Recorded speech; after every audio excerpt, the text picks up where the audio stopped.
carta del apóstol Pablo a los romanos, como hemos dicho en su oportunidad, es la carta magna de la teología, ¿cierto?, de la explicación del Evangelio, puesto que reúne todos los requisitos y el apóstol se explaya tocante a lo que es el Evangelio, aun cuando en la primera carta a los Corintios el apóstol Pablo define de una forma muy espléndida, completa, qué es el Evangelio, como es aquí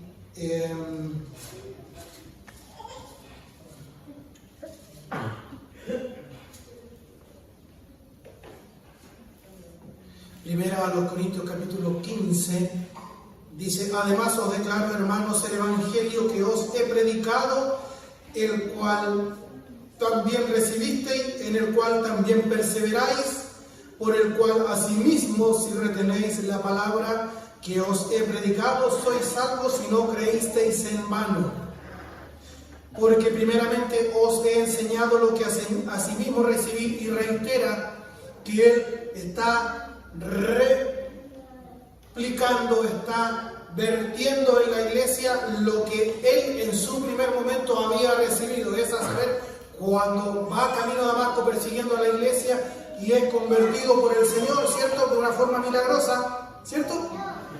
O él iba buscando al Señor, camino a Damasco iba buscando al Señor, ¿qué iba haciendo? Persiguiendo a la iglesia. Sin embargo, el Señor Jesucristo aparece en el camino, lo tira a tierra, lo salva completamente y nace a la luz del Evangelio. Luego está un breve tiempo con los hermanos en Jerusalén, luego se va a Arabia y está 3 años siendo enseñado por el Señor, y el Señor, me refiero, le enseña, le explica, vierte en él el Evangelio, y él a su vez tiene que entregar el Evangelio a la iglesia del Señor. Eso que sucedió con el apóstol Pablo camino a Damasco sucedió con usted y sucedió conmigo. Ni usted ni yo preguntábamos por el Señor, usted ni yo queríamos ser evangélicos. No llegamos a la conclusión en nuestra casa y dijimos: ¡Eureka! Ya di con el camino que lleva a Dios, que lleva a la vida eterna. ¿Cierto que no pasó así?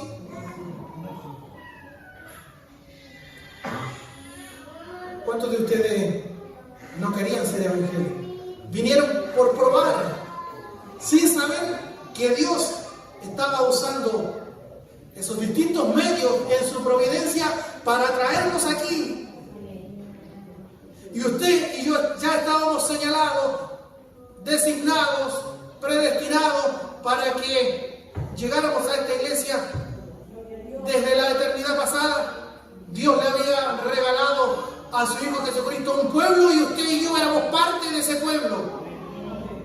Y usted dijo: voy a probar. Si me gusta o no, nos quedamos bien. Depende del pastor. A la primera nos vamos. Y sigue aquí usted. ¿Cuántos años lleva? 5, 10, 15, 20. A ver, levante la mano. ¿Cuántos son los hermanos que están cumpliendo 20 años en el Evangelio? 20 años. 20 años, Giovanna. Pareciera que fue ayer. Hermano Claudio, ¿cuántos años lleva usted? 18. Mayoría de edad. Alan, 24. Hermano Eduardo, 22. Hermano Facundo, 42. Usted es el hermano más antiguo, ¿o no? Antiguo. Y aquí estamos, ha sido por nuestra capacidad, ¿cierto? No, ¿cierto? Ha sido por la pura gracia y misericordia del Señor. Y fuimos quedando aquí, fuimos echando raíces. Y Dios ha tenido tanta, pero tanta misericordia de nosotros. Lo que le pasó al apóstol Pablo camino a Damasco nos pasó a nosotros. Es una conversión milagrosa. Dios lo pasa de muerte a vida. Y así sucedió con nosotros, puesto que estábamos muertos en delitos y en pecado, dice la palabra del Señor en Efesios capítulo 2. Entonces, esta es como una buena definición del Evangelio. Aquí primera a los Corintios capítulo 15, verso 3 dice el apóstol Pablo hablando a los Corintios: porque primeramente os he enseñado lo que asimismo recibí. No es algo que se le ocurrió al apóstol, no es una filosofía que inventó, sino que la recibe directamente de Cristo. ¿Qué cosa? Que Cristo murió por nuestros pecados, conforme a las Escrituras, y que fue sepultado y que resucitó al tercer día, conforme a las Escrituras. Y el apóstol Pablo tiene el deseo ferviente de visitar la iglesia de Roma. Pablo nunca había visitado a los hermanos allí en Roma, sin embargo, ya había iglesia allí.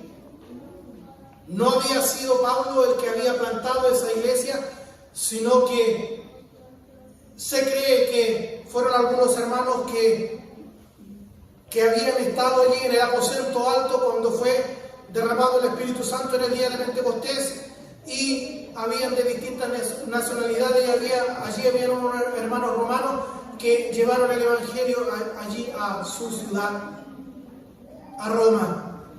Y el apóstol Pablo tenía el deseo de comunicar este Evangelio tal cual como él lo había recibido.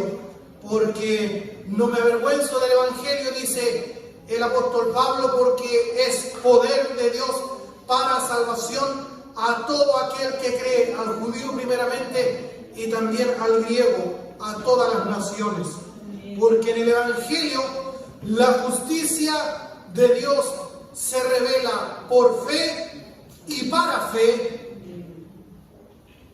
Esa frase es un poco compleja, porque en el Evangelio la justicia de Dios, no como Martín Lutero lo creía, que el hombre tenía que hacer cosas, obras para llenar la justicia de Dios, y por eso él se torturaba, por eso comía pan duro, por eso tomaba pura agua y se confesaba.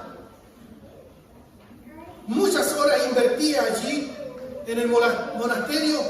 Yo creo que tenía cansado a sus confesores. Luego volvía a su dormitorio y no experimentaba esa paz que solamente Dios la puede dar cuando salva a un pecador. ¿Cómo hago yo para llenar la justicia de Dios? Hasta que este monje Martín Lutero entiende de que no es la justicia que el hombre pueda ofrecerle a Dios, porque no hay justo ni aún uno, no hay quien entienda, no hay nadie que haga lo bueno. Todos a una nos descarriamos. Nadie preguntaba por Dios. El veredicto es que todo ser humano es culpable. Por lo tanto, querido hermano en el Señor,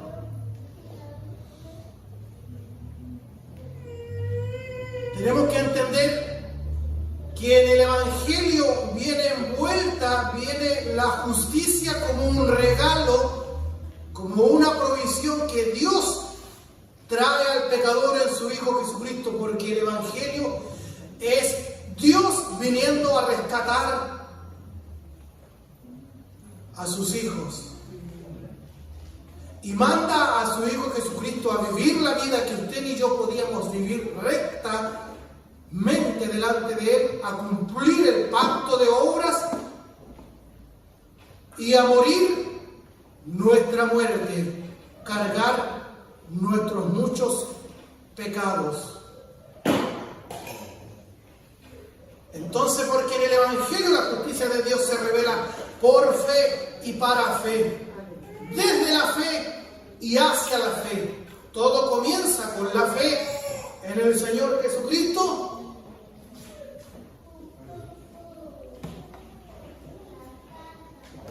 Y nuestra fe se tiene que mantener todo el tiempo de nuestro peregrinaje, porque en el Evangelio la justicia de Dios se revela por fe y para fe, como está escrito: mas el justo por la fe vivirá. Y aquí el apóstol Pablo menciona lo que dice Habacuc 2:4 y en Hebreos también se replica, y en Gálatas: más el justo por la fe vivirá. Y desde el verso 18 del capítulo 1 hasta el capítulo 3, verso 20, el apóstol Pablo comienza a argumentar ampliamente por qué el pecador necesita del Evangelio, por qué necesita la justicia que es nuestro Señor Jesucristo, porque es culpable y todos nosotros teníamos un problema muy grande con la justicia de Dios. Y en el capítulo 4, y desde el verso 21 del capítulo 3 comienza el apóstol Pablo ahora a desentrañar la noticia del Evangelio cuando dice: pero ahora, aparte de la ley, se ha manifestado la justicia de Dios, testificada por la ley y por los profetas, la justicia de Dios que por medio de la fe en Jesucristo para todos los que creen en Él, porque no hay diferencia, por cuanto todos pecaron y están destituidos de la gloria de Dios. Todo pecador está en esa igualdad de condiciones. Por cuanto todos pecaron y están destituidos de la gloria de Dios. Por eso que usted y yo necesitábamos el pregón del Evangelio. ¿Qué significa el Evangelio? Ya hemos dicho que Evangelio significa buenas noticias. El Evangelión, buenas noticias.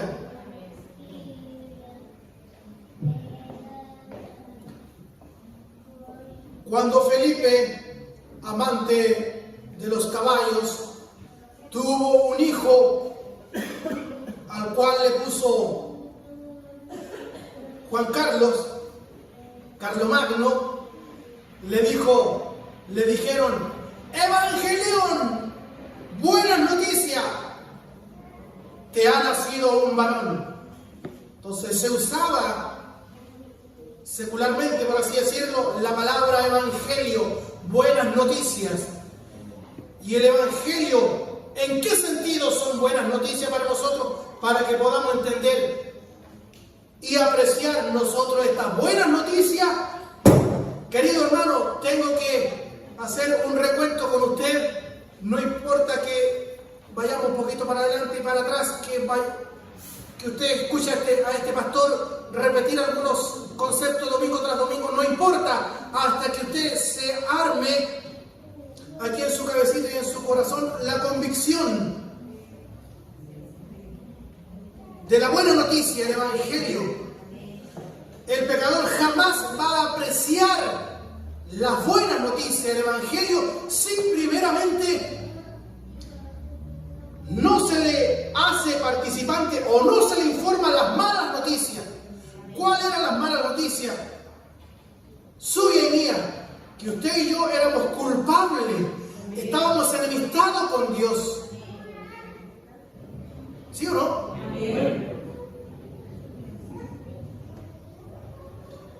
Teníamos un problema serio con la justicia de Dios.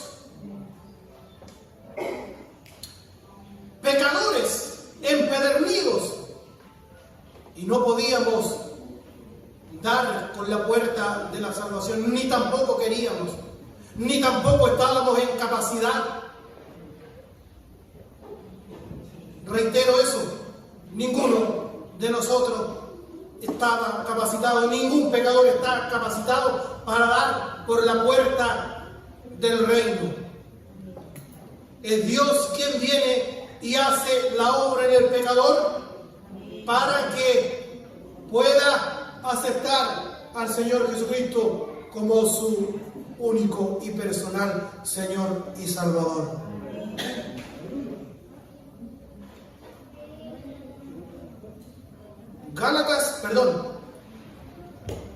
Efesios capítulo 2, verso 8 al 10. Vamos. ¿Qué dice? Porque por gracia sois salvos por medio de la fe. Y esto no de vosotros. Pare. Porque por gracia sois salvos por medio de la fe. Gracia, salvación, fe. Todo esto no es de vosotros, sino que es un don de Dios. Bueno, vamos de nuevo. Porque por gracia sois salvos por medio de la fe. Y esto no de vosotros, pues es don de Dios. Verso 9. No por obras para que nadie se gloríe. Nadie, absolutamente nadie de los que estamos aquí, no podemos gloriar de que algo hicimos para merecer el cielo. Es que Dios puso el 99% o el 99,9% como el isoform. Y yo puse el 1 o el 0,1. No. Por gracia somos salvos por medio de la fe. Y esto no de vosotros, pues es don de Dios, no por obras para que nadie se gloríe o para que nadie se jacte. Si alguien ha de gloriarse, gloríese en el Señor. No se alabe el sabio en su sabiduría, no se alabe el fuerte en su fortaleza. Si alguien debiera de alabarse o alguien tiene de qué alabarse,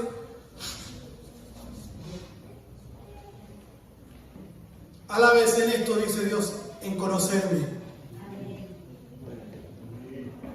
No por obra para que nadie se gloríe. Verso 10. Porque somos hechura suya. ¿Qué significa ser hechura suya? Ser nueva criatura. Regeneración, ¿cierto? Porque somos hechura suya. ¿Qué más?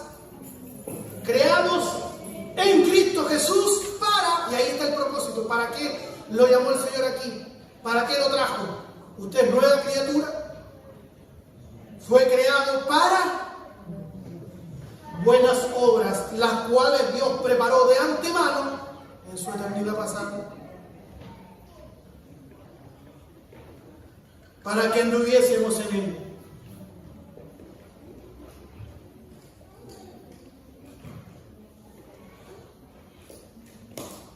Por cuanto todos pecaron y están destituidos de la gloria de Dios, siendo justificados gratuitamente por su gracia mediante la redención que es en Cristo Jesús, a quien Dios puso como propiciación. Y esta palabra media extraña que no es propia de nuestro vocabulario. Dios puso a Jesucristo como propiciación. ¿Qué significa esa palabra, propiciación? Porque hay que darle un significado, porque ¿quién de ustedes puede definirla? ¿Qué pasa adelante? Le doy 20.000.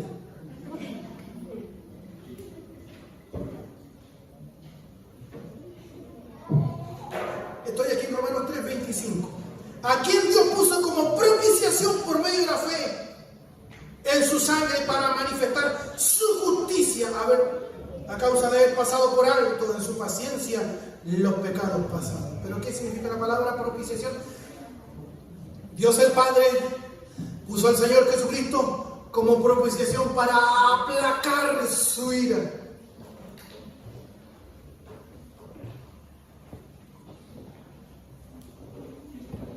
¿Qué dice Salmo capítulo 7, verso 11?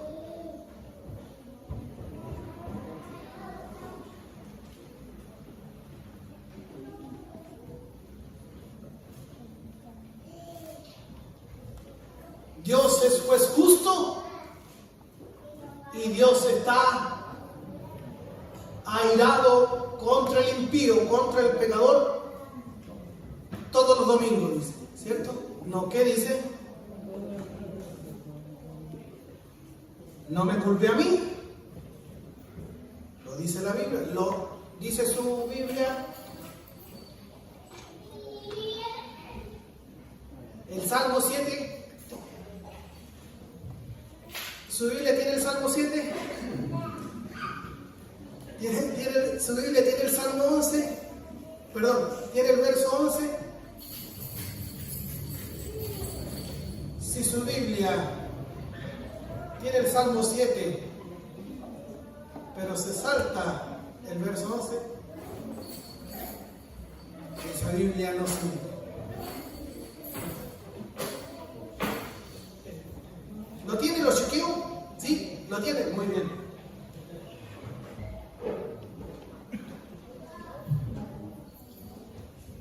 Dios es juez justo. Teníamos un problema serio con la justicia de Dios nosotros. Y Dios está airado contra el impío todos los días. ¿Cómo hacemos concordar ese versículo con Juan 3:16, que lo predicamos todos los domingos en la calle? ¿Qué dice Juan 3:16? Porque de tal manera amó Dios al mundo, que ha dado a su Hijo unigénito, para que todo aquel que en Él cree no se pierda, mas tenga vida eterna. ¿Cómo hacemos coincidir? ¿Cómo ponemos paz entre esos dos versículos si la Biblia no se contradice o se contradice? Hay contradicciones aparentes solamente. La cuestión es que el problema somos nosotros, que hay un mal en el chileno. Bueno, no solamente en el chileno, para que no se sientan tanto ustedes, sino que en general el latinoamericano peca de algo. Bueno, peca de muchas cosas, pero en general el latinoamericano es malo para leer. Y el chileno parece que peor. Y ese mal también está dentro de la iglesia. Escaso, malo para leer. No como el europeo, no como el gringo, dice. Se ponen una meta. ¿Cuántos libros tienen que leer en su vida ellos? 100. Plantar un árbol. ¿Qué más tienen que hacer? Viajar. Entonces ahí siempre tienen libros ahí de cabecera. Van de vacaciones, pero así con un alto de libros. Nosotros ni siquiera leímos los manuales para el hervidor eléctrico.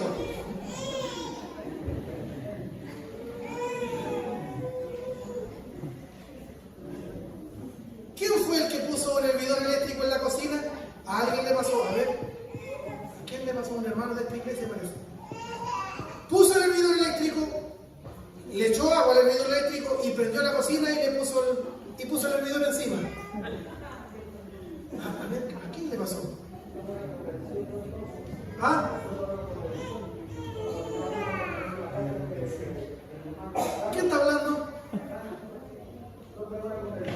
Hermano Pedro.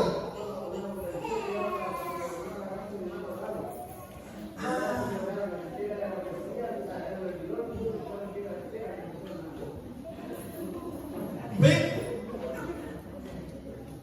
El hervidor era muy parecido a una tetera. ¿Sí? Y le echaron agua al hervidor y prendieron la cocina y lo pusieron. Así que el agua le quedó un poco pasaplástico. Entonces, y no sé por qué llegamos al hervidor derretido. Entonces la Biblia no se contradice, sino que nosotros somos los malos lectores y exégetas. Por un lado, Dios me dice en el Salmo 7:11, Dios es juez justo y Dios está airado con el impío, con el pecador todos los días. Ese era el problema suyo y mío y de todos los hijos de Adán.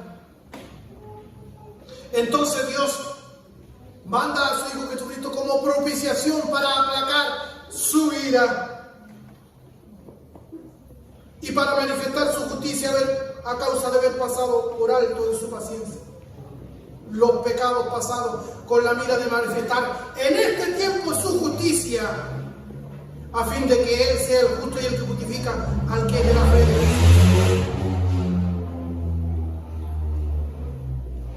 En el capítulo 4 habla del creyente Abraham, que es la misma fórmula para que nosotros podamos sacarle molde, así como fue justificado Él, también somos justificados nosotros de la misma manera.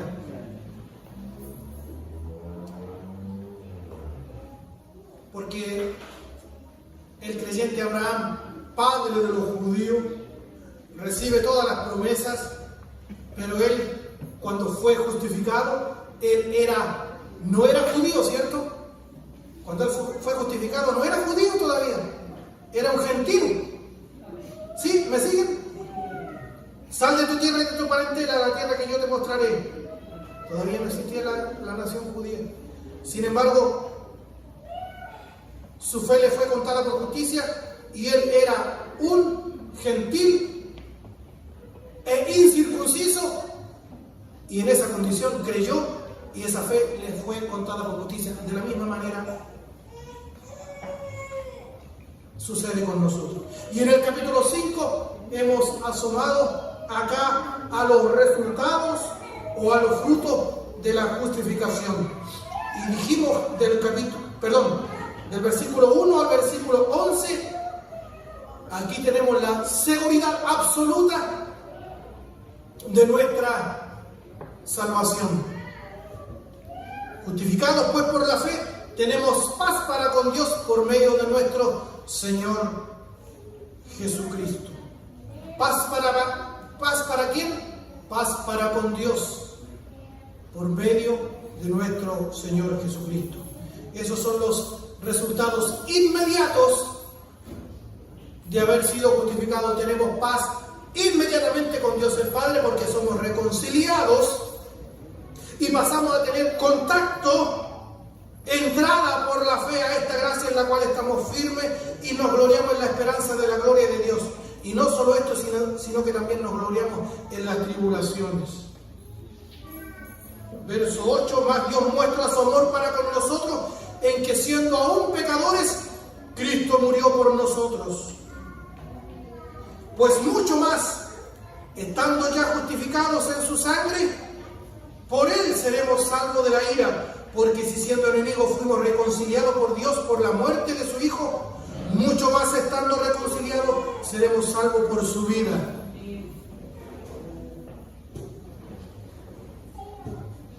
Y no solo esto, sino que también nos gloriamos en Dios por el Señor nuestro Jesucristo, por quien hemos recibido ahora la reconciliación.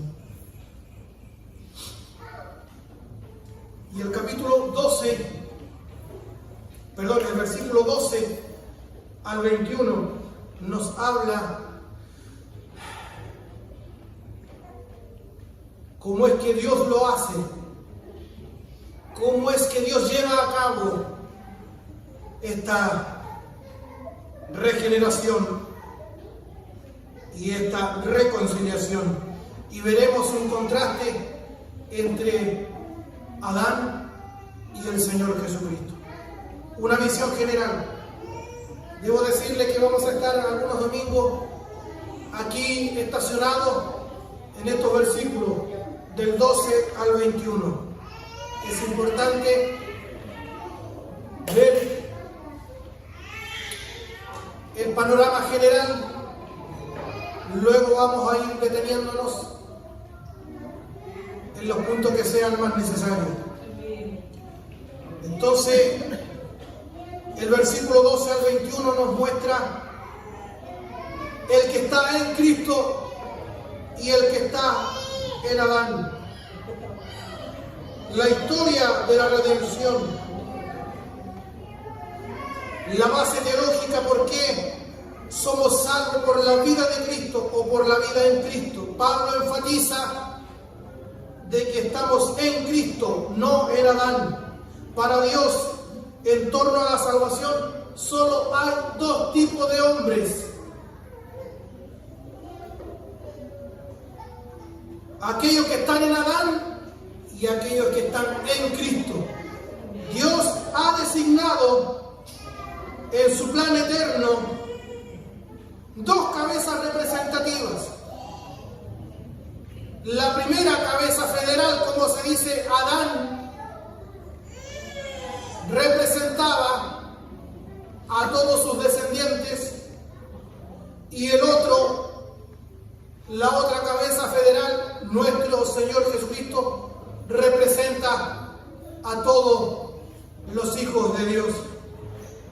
Dos hombres que por sus obras cobijan a aquellos que están unidos a cada uno de ellos. Aquel que se encuentra unido a Cristo por la fe tiene la plena certeza de su salvación. Hoy veremos un panorama general. La intención de Pablo es: cristiano, si tú estás en Cristo, tu salvación es segura, porque Dios solo ve o a Cristo o a Adán. Repito eso: el que está en Cristo puede estar totalmente seguro de su salvación. Romanos capítulo 5, del 1 al 11, Pablo expone la seguridad plena de la salvación. Y Romanos 5, del 12 al 21, responde a la pregunta: ¿por qué la seguridad plena de la salvación? Y hace un contraste entre la obra de Adán y la obra de Cristo. ¿Qué dice el verso 12? Por tanto, como el pecado entró en el mundo por un hombre, y por el pecado la muerte, así la muerte pasó a todos los hombres, por cuanto todos pecaron. ¿Se ha topado con personas que dicen: ¿pero qué culpa tengo yo? ¿Qué tengo que ver con Adán? ¿Por qué me echan la culpa a mí? Bueno, veremos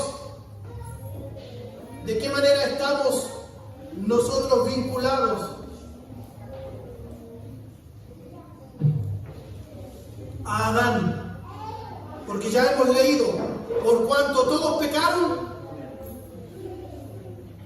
¿cierto? Dice su Biblia ahí, versículo 12: así la muerte pasó a todos los hombres, por cuanto todos pecaron. Incluido usted.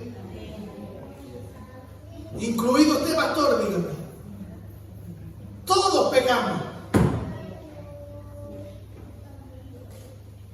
Fue por la caída en pecado de Adán que el pecado está presente en la vida de todos los hombres, y su consecuencia es la muerte, por cuanto todos pecaron. ¿Por qué tantos miles de años allá peca Adán? ¿Por qué ahí también pequé yo? Pues bien, eso es lo que va a explicar el apóstol Pablo. Por cuanto todos pecaron. ¿Cómo entendemos esta frase? Por cuanto todos pecaron. Cuando Adán pecó, toda la raza humana pecó, porque Adán era representante de la raza humana. ¿Me está comprendiendo? Él era nuestro representante, cabeza federal. Él estaba allí jugándose, por así decirlo, no solamente su pellejo, sino el nuestro también. Por cuanto todos pecaron, cuando Adán pecó, toda la raza humana pecó, porque Adán era representante de la raza humana. Todos los hombres pecaron en una sola acción que tuvo lugar en el pasado. Todos pecamos al haber pecado Adán, por eso la muerte entró a todos los hombres.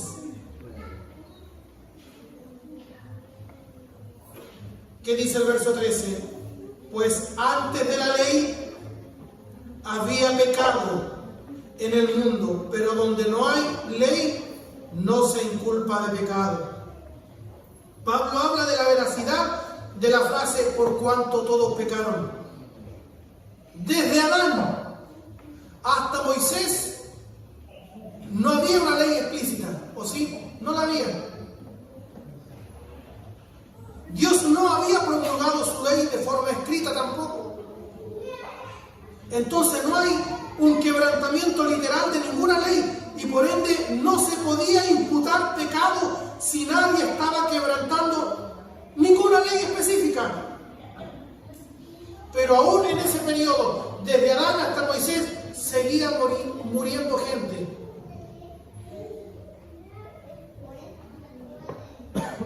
La paga del pecado es la muerte.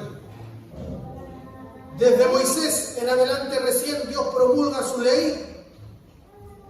Pero ¿por qué en ese periodo de Adán a Moisés, antes que Dios mandara la ley, seguía muriendo gente? Por esto mismo, porque en Adán todos nosotros pecamos. Aún en ese periodo de Adán hasta Moisés, la gente moría. ¿Y por qué la gente moría si no había quebrantado un mandamiento específico que Dios le haya dado? Moría porque ya había quebrantado un mandamiento cuando fue representada por Adán. Volvamos a leer el verso 13 y 14. Pues antes de la ley había pecado en el mundo. Había pecado en el mundo, ¿no? Antes de que viniera la ley de Moisés. Allí los 10 mandamientos dice Dios: no robarás, no tomarás el nombre de Jehová tu Dios en vano, no dirás falso testimonio, no codiciarás nada de tu prójimo. ¿Cierto? Los 10 mandamientos. Antes de la ley había pecado en el mundo. Pero donde no hay ley, no se inculpa de pecado. No obstante, dice el verso 14, aunque no se inculpa de pecado, no obstante reinó la muerte desde Adán hasta Moisés, aún en los que no pecaron a la manera de la transgresión de Adán, el cual es figura del que había de venir. Hermano querido del Señor, si esto le parece denso, espérese en los siguientes versículos. Vamos con calma. Les he dicho que vamos a estar aquí algunos domingos desde el 12 al 21, estos versículos del 12 al 21, porque es un tema no fácil de digerir y cuando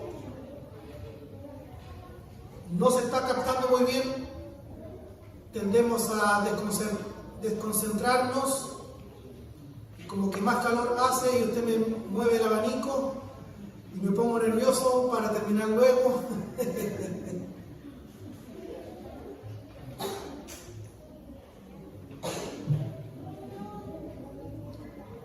Pero mire cómo termina el verso 14. Dice que Adán es figura del que había de venir. Verso 14. Adán, el cual es figura. ¿Qué significa figura? Tipo, una sombra del que había de venir. ¿A quién se refiere? A nuestro Señor Jesucristo. El postrer Adán, como dice Corintios, fue hecho el primer Adán, alma viviente. El postrer Adán y el último Adán, espíritu vivificante. Gloria a Dios para siempre. Entonces Adán, el cual es figura o tipo del que había de venir, era símbolo, una sombra de nuestro Señor Jesucristo. ¿Y de qué forma Adán es un tipo de Cristo? En que era el representante de los que estaban unidos a Él. ¿Me explico? Nuestro primer representante en el huerto de Edén, todo lo que Dios había hecho, dice la frase, bien hecho está y en gran manera. ¿Cierto? Adán había sido creado a la imagen y semejanza de Dios.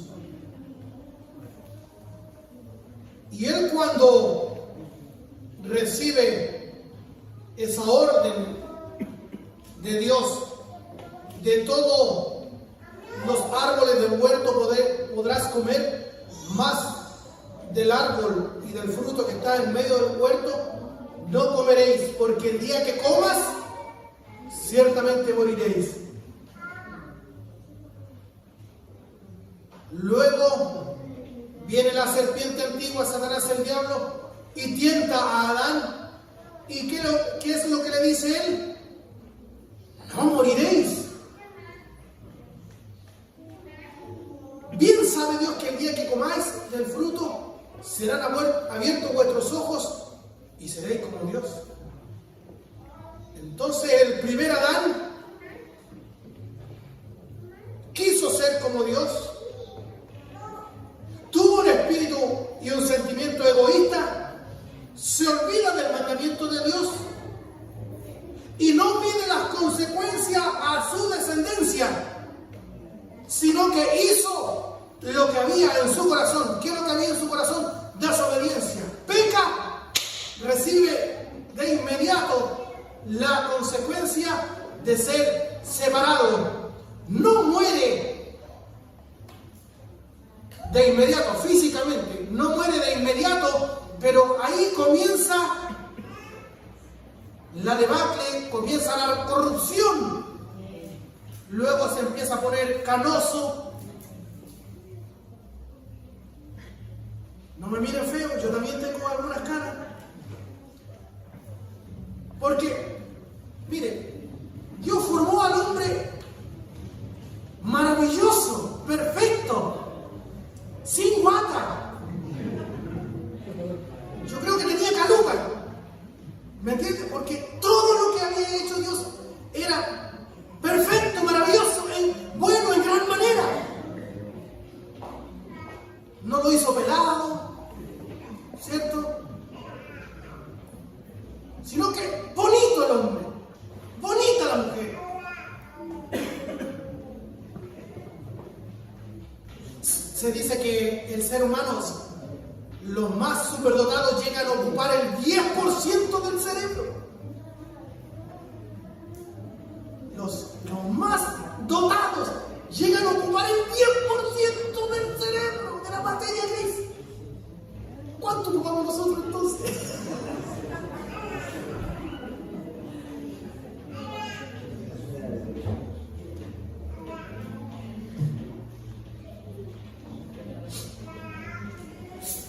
Dice los científicos que el cerebro de Albert Einstein, era un poco más grande de lo común. No sé si eso será verdad o será parte de la teoría de la conspiración, no tengo idea.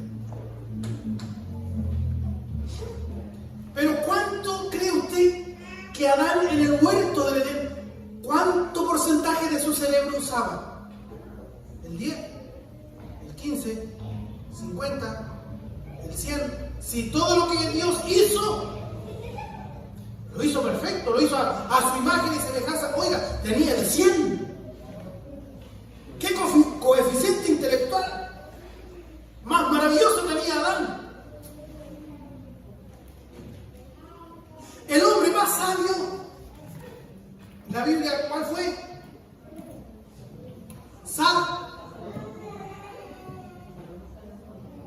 Que tan tímido, ganó el calor. El hombre más sabio fue rey, hijo de David, Salomón. Pero eso es después de la caída, porque antes de la caída Adán tenía 100%. Sin embargo, este representante fue egoísta y no midió las consecuencias de ahí a su descendencia, y él hizo lo que quiso y desobedeció a Dios, y de ahí recibe las consecuencias. Alguien preguntó, ¿y Dios si sabía por que el hombre iba a pecar, iba a comer del fruto del árbol de la vida, del árbol que está en medio del huerto de la ciencia del bien y el mal? ¿Por qué Dios lo puso ahí? Es como la otra pregunta que hacen. Si Dios sabía que el diablo se iba a revelar, ¿por qué hizo al diablo? Oiga, nada lo toma por sorpresa a Dios. Dios sabía que el diablo se iba a revelar. Dios sabía que el hombre iba a pecar. Es que Dios todo lo tiene trazado en su plan. O mejor dicho, en su decreto. Todo está escrito. A Dios no lo toma nada por sorpresa. Si bien es cierto, el hombre no cae muerto ahí de inmediato cuando peca, podemos ver a corto plazo su separación de Dios.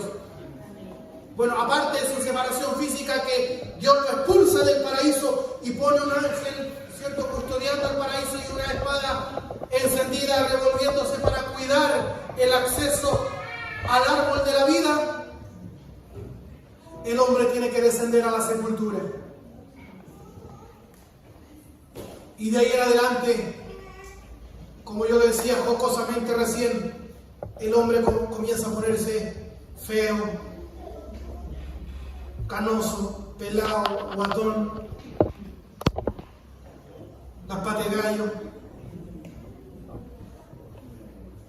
Pero eso no es nada respecto a las consecuencias espirituales. ¿Qué es lo más terrible? ¿Qué es lo más triste, desdichado para un hombre? La muerte eterna. Ser separado de la presencia de Dios. Eso es lo más terrible. Vivir separado de Dios. Ahora vemos al segundo Adán, esta otra segunda cabeza federal, ya no en el huerto de Edén donde tenía de todo, podía alargar la mano y comer de todo. No, él dijo, quiero eso. Y tenemos las consecuencias hasta el día de hoy. Vemos al segundo Adán o al postrer Adán, al último Adán, también en un huerto, no en el huerto de Edén, sino que en el huerto de Getsemaní. No se me distraigan, dejemos a los niños chicos que jueguen nomás, no importa. Yo prefiero que estén los niños aquí antes que estén en la casa. ¿Sí o no? Tranquilo, no perdamos la paciencia. Qué alegría que estén los niños aquí. Prefiero que estén aquí, no importa que metan un poquito de bulla. Lo importante es que los adultos no metan bulla. Ahora, hermana, si le da una leche con un pedacito de 10 semanas al niño.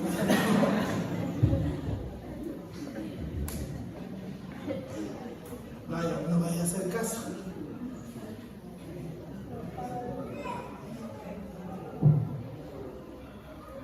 Vemos al Señor Jesucristo, este segundo Adán, no en el huerto del Edén, allí con todos los frutos. Oiga, un vergel, algo maravilloso, ¿no? No podemos imaginarnos cómo era ese lugar maravilloso para vivir. Vemos al postrer Adán en el huerto de Getsemaní, en el desierto, privado de muchas cosas, y allí, teniendo en cuenta a su descendencia. Se da cuenta que el postrer Adán no hizo su propia voluntad, sino que vino a hacer la voluntad del Padre. Y allí el Señor Jesucristo estaba pensando en usted y estaba pensando en mí. ¿Qué consecuencia acarrearía para todos nosotros? Cuando el Señor Jesucristo dice, Padre, si es preciso pase de mí esta copa, pero no sea como yo quiera, sino como tú. Y el Señor Jesucristo no hace su voluntad como el primer Adán en el huerto del Edén, sino que hace la voluntad del Padre.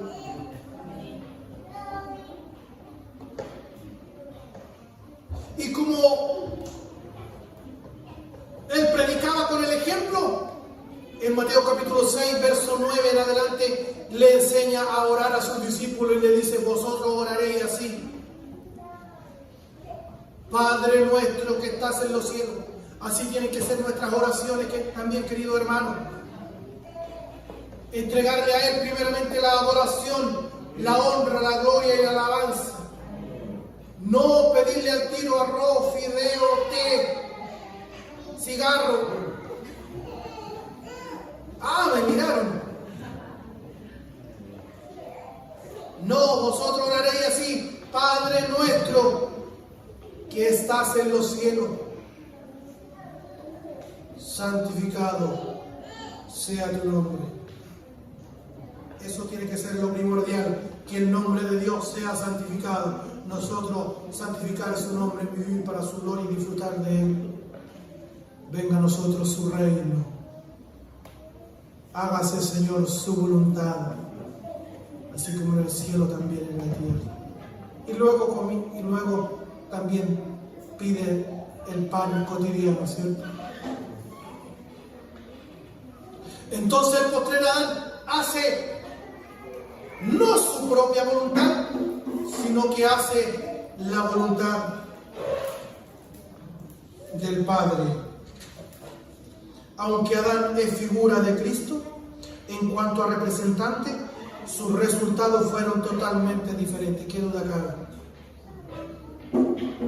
Aunque Adán es figura de Cristo, en cuanto a representante, sus resultados fueron totalmente diferentes. Vamos a ver en el versículo 15 al 17 estos contrastes. La representación de Adán y lo que trajo a los que están unidos a él, y la representación de Cristo y lo que trajo a los que están unidos a él también. Versículo 15. Pablo llama a la obra de Cristo como un don, como una gracia, un regalo que no merecíamos. ¿Qué dice el verso 15? Pero el don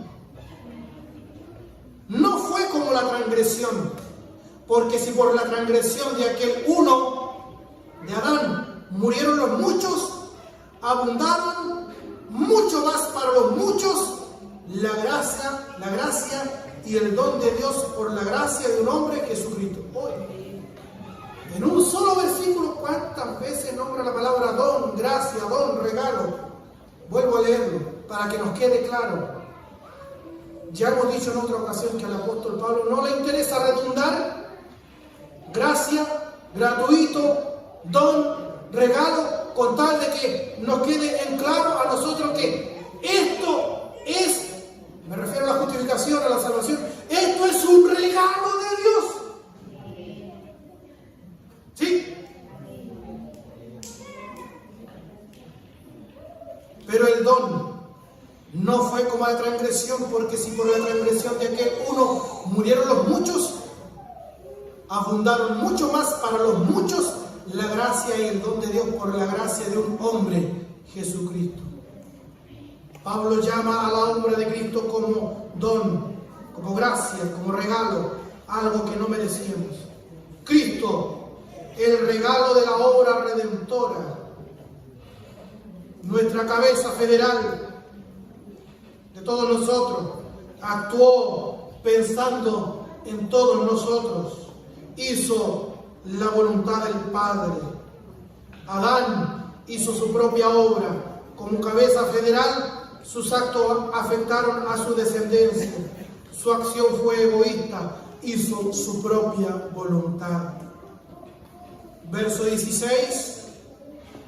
Y con el don no sucede como en el caso de aquel uno que pecó, porque ciertamente el juicio vino a causa de un solo pecado para condenación, pero el don vino a causa de muchas transgresiones para justificación.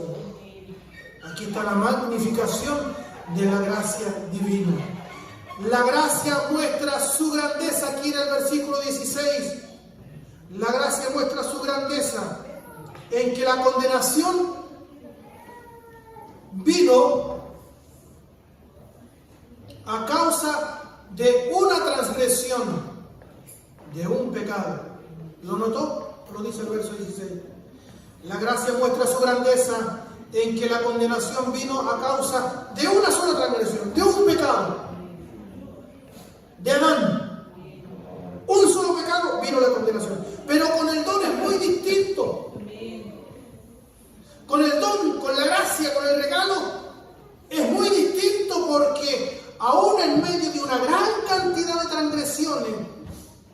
al pecado de Adán se le suman todos los pecados de sus descendientes. El pecado suyo, hermano, el pecado mío, por los cuales Cristo también moriría en el altar de la cruz. Verso 17: pues si por la transgresión de uno solo reinó la muerte, mucho más reinarán en vida por uno solo, Jesucristo, los que reciben abundancia de la gracia y del don de la justicia. Y sigue insistiendo en los mismos conceptos: la gracia, el don inmerecido. La diferencia de la existencia de aquellos que están en Adán y aquellos que están en Cristo. Los que están en Adán están sometidos, están gobernados por su condición de muerte espiritual, pavor a la muerte física. Eso es lo que dice el verso 17.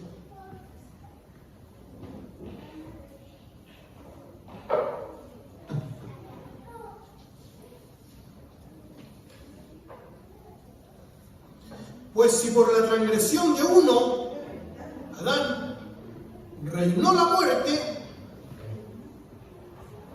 mucho más reinarán, ahí estamos considerando usted y yo, mucho más reinarán en vida por uno solo, Jesucristo, los que reciben la abundancia de la gracia. Usted y yo hemos recibido la abundancia de la gracia y del don de la justicia.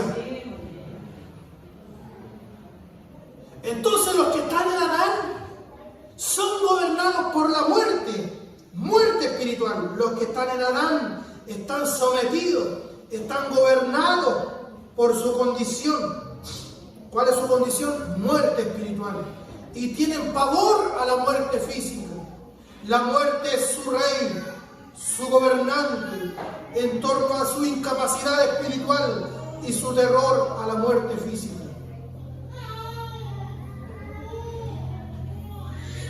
¿Qué dice Hebreos capítulo 2, versos 14 y 15?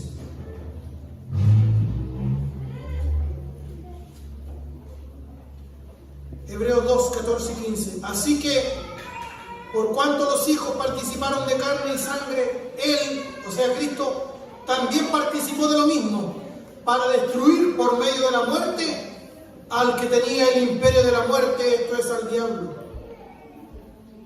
y librar a todos los que por el temor de la muerte estaban durante toda la vida sujetos a servidumbre. Antes nosotros de que Cristo nos salvara, estábamos en esta muerte espiritual y también le teníamos miedo, terror, pavor a la muerte física.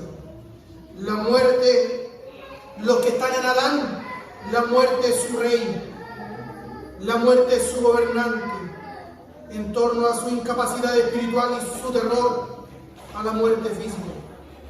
Pero los que están en Cristo, o sea, usted y yo, la muerte ya no reina sobre nosotros, sino que nosotros reinamos en vida, libres de la condenación y por ende libres del temor a la muerte. No lo digo yo, lo dice claramente el verso 17 que vuelvo a leer. Dice: pues si por la transgresión de uno solo, Adán, reinó la muerte, ahora, segunda parte, aquí está el caso de nosotros, mucho más reinarán en vida por uno solo, Jesucristo, los que reciben la abundancia. Hemos recibido este regalo, lo recibimos, este regalo, este don inmerecido de la gracia. Mucho más reinarán en vida por uno solo, Jesucristo, los que reciben la abundancia de la gracia y del don de la justicia. Entonces no reina sobre nosotros la muerte ahora, sino que nosotros reinamos en vida, libres de la condenación y por ende libres del temor a la muerte. cuando enfrentemos la muerte, no vamos a estar pensando ¿qué sucederá con nosotros?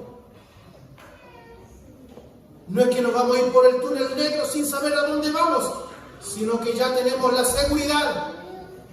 Cuando enfrentemos la muerte, estaremos de inmediato en la presencia de Dios.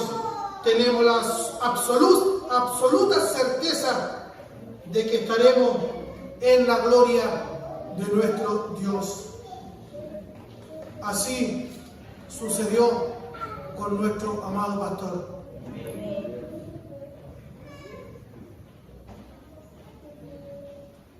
Un cristiano que parte en los brazos del Señor muere.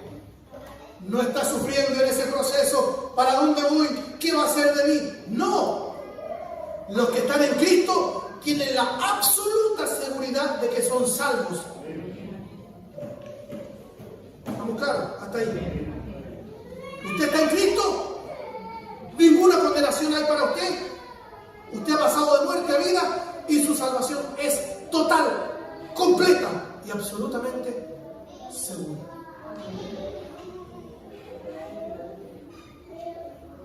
Y reinamos por Cristo el Señor. Y al enfrentar la muerte,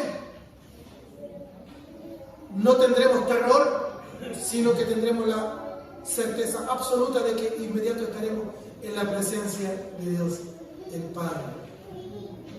Ahora entendemos al apóstol Pablo cuando dice: para mí el morir es ganancia. ¿Cómo deseaba la muerte? No. Pero él sabía que al partir de esta vida estaría de inmediato con Dios. ¿Y usted tiene esa certeza? Hoy, pero con ese amén casi me de. ¿Tiene esa seguridad, esa certeza usted?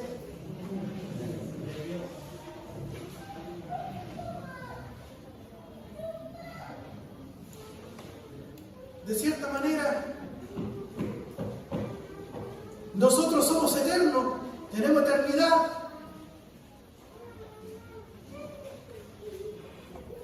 Dios tiene el control de todos los días de nuestra vida. O sea, quiero decir, Él tiene en su decreto divino los días señalados que usted y yo vamos a vivir en esta tierra. ¿Cierto? Él lo tiene determinado. No vamos a vivir ni un día más y no vamos a vivir ni un día menos.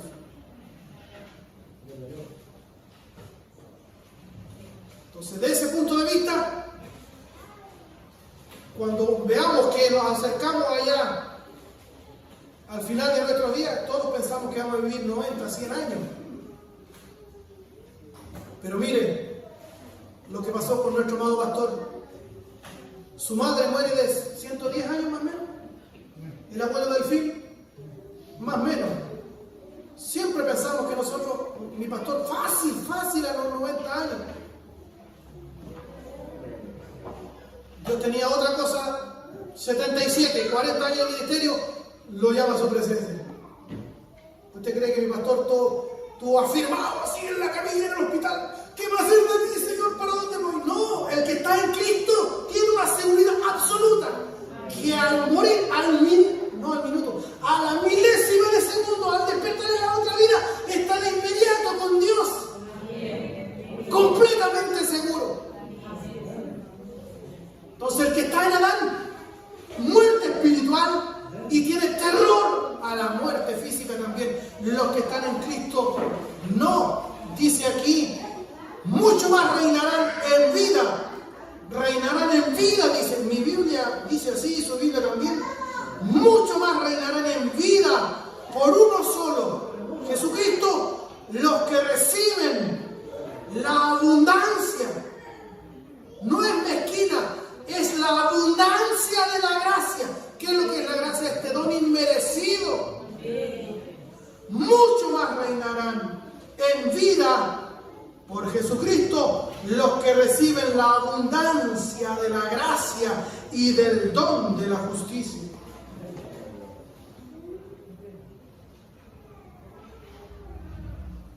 Los que están en Adán reciben condenación. Los que están en Cristo reciben justificación. Eso lo dice el verso 18.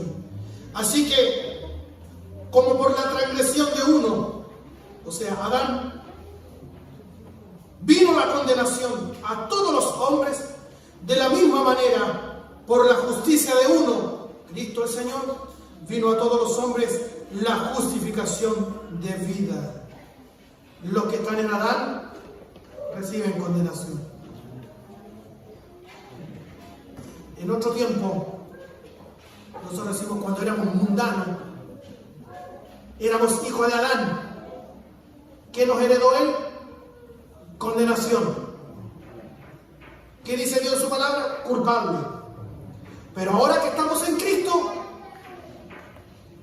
hemos recibido justificación, que es lo mismo que decir la aprobación divina que lleva a tener vida eterna con Dios. Justificación es lo mismo que decir salvación. Justificación. ¿Qué es lo que es la justificación? Es la aprobación divina. Es un acto legal de Dios que nos dice ahora, tú eres bueno, tú eres justo. Es la aprobación divina que lleva a tener vida eterna con Dios. ¿Por qué los que están en Adán reciben condenación? ¿Por qué los que están en Cristo reciben justificación? Verso 19. Porque así como por la desobediencia de un hombre, los muchos fueron constituidos pecadores. Ese es Adán. Adán desobediente. Los muchos fueron constituidos pecadores. Así también por la obediencia, no la desobediencia, sino que por la obediencia de Cristo, los muchos serán constituidos justos. Eso lo vamos a ir desglosando en las próximas reuniones porque es un poco extenso y merece mayor dedicación. Y vamos tranquilos, no nos pongamos nerviosos, vamos a estar aquí el tiempo que sea necesario. Me refiero, no me refiero hoy día aquí, no me refiero hoy día, sino que vamos a estar aquí en este pasaje, me refiero. ¿Ya?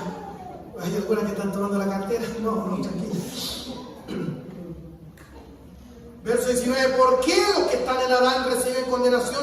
Porque Adán fue desobediente. ¿Qué desobedeció Adán? Adán desobedeció al pacto de obras, que es un tema fascinante, maravilloso. Eso está dentro de la teología del pacto, que si no entendemos eso, no vamos a entender ni jota. ¿Por qué fue tan extremo, tan impactante la desobediencia de Adán?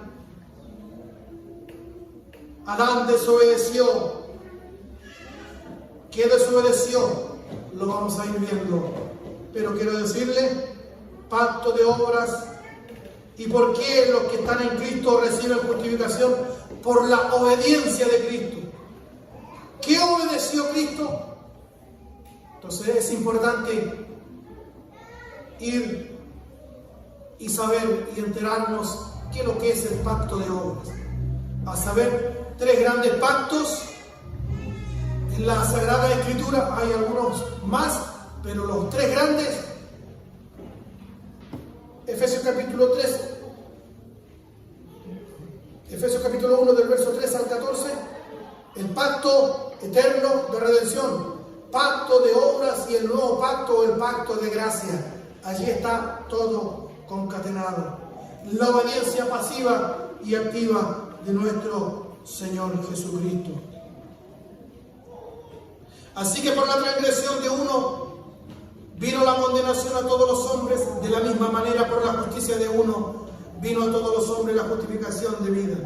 Porque así como por la desobediencia de un hombre los muchos fueron constituidos pecadores, así también por la obediencia de uno los muchos serán constituidos justos. Y el verso 20 nos señala cuál es el propósito de la ley de Moisés. Pero la ley se introdujo, aquí está el propósito de la ley. La ley jamás tuvo el propósito de darnos vida, aun cuando había un principio en la ley de Moisés que era el siguiente: el que haga todas estas cosas vivirá por ellas. Sí, amén. ¿Quién me confirmó tan fuerte? ¿Quién fue ese predicador? Futuro predicador o predicadora. Siento que la ley de Moisés decía: el que haga todo esto vivirá por ello. El problema fue que nadie pudo cumplir la ley. Del Deuteronomio 28-29, allí está la tremenda lista de bendiciones para el que guardaba la ley. Bendito sea tu vientre, bendita tu arteza de amasar, bendito tu entrar, bendito tu salir, etcétera, etcétera, etcétera, etcétera. Todo el que haga esto vivirá por ello. El problema es que el mandamiento es justo, santo y bueno. El problema somos nosotros. El problema es nuestro corazón. El propósito de la ley nunca fue darnos vida o vida eterna, sino que el propósito de la ley es otro. El propósito de la ley fue que el hombre se diera cuenta de su pecaminosidad, que el pecado fuera claramente expuesto. Por eso dice el verso 20: pero la ley se introdujo para que el pecado abundase. Mas cuando el pecado abundó, sobreabundó la gracia. Qué maravilloso. Cuando el pecado abundó, ¿por qué abundó el pecado? Vino la ley. Y dice el apóstol Pablo: yo antes de la ley no sabía lo que era codiciar, pero vino la ley y supe qué es lo que era codiciar y no pude escaparme de allí. No robarás, no mentirás, no codiciarás la mujer, el buey, el carro, el Audi, el Camaro de tu prójimo, de tu hermano. Nada.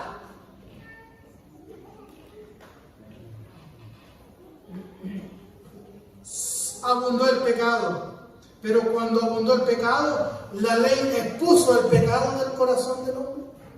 Cuando abundó el pecado, sobreabundó la gracia, porque cuando vino la ley, en el momento mismo de Dios darle la ley al pueblo de Israel, la ley de Moisés, al lado de la ley instituyó el sistema sacrificial, estableció los sacrificios, apuntando al sacrificio de nuestro Señor y Salvador Jesucristo. ¡Qué maravilloso esto! ¡Qué maravilloso esto! Cuando abundó el pecado, vino la ley, lo hizo patente. La ley expone claramente el pecado, y cuando abundó el pecado, sobreabundó la gracia. Dios, al traer la ley, junto con la ley trae el sistema sacrificial que apuntaba al verdadero sacrificio de Cristo en el altar de la cruz. Cuando abundó el pecado, sobreabundó la gracia. Y el verso 21, para terminar esta expresión de alabanza y victoria: vida eterna mediante Jesucristo, Señor nuestro, para que así como el pecado reinó para muerte, así también la gracia reine por la justicia para vida eterna mediante Jesucristo, Señor nuestro. Qué maravilloso. Esta expresión de alabanza y de victoria vida eterna mediante Jesucristo, Señor nuestro, como termina este verso 21. Nosotros, en definitiva, estamos detrás de nuestro abogado. ¿Se da cuenta que cuando el delincuente en tribunales, el juez no se entiende con el delincuente? ¿Con quién se entiende? ¿A quién escucha? ¿Qué palabra vale? La de su abogado. El delincuente está detrás de su abogado. Hable usted nomás. Usted sabe las leyes. Y el juez se entiende con el abogado. Lo mismo pasa con nosotros. Si queremos vamos al tribunal o no. Si queremos vamos a juicio nomás. Si queremos vamos a juicio o si no, no. Para eso está nuestro abogado. Y Él nos defiende. Y por Él tenemos vida y vida en abundancia. Salvación, vida eterna. Qué maravilloso. Dios bendiga su bendita y santa palabra en nuestros corazones.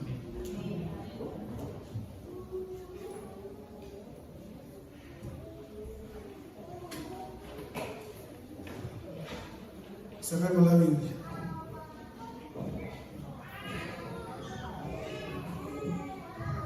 Volvamos a la Biblia.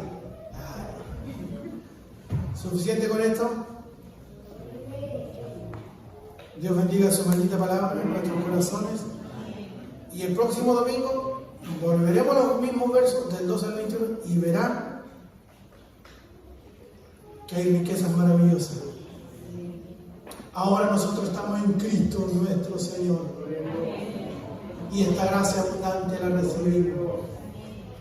Y nuestra salvación es segura en Cristo el Señor. Qué maravilloso.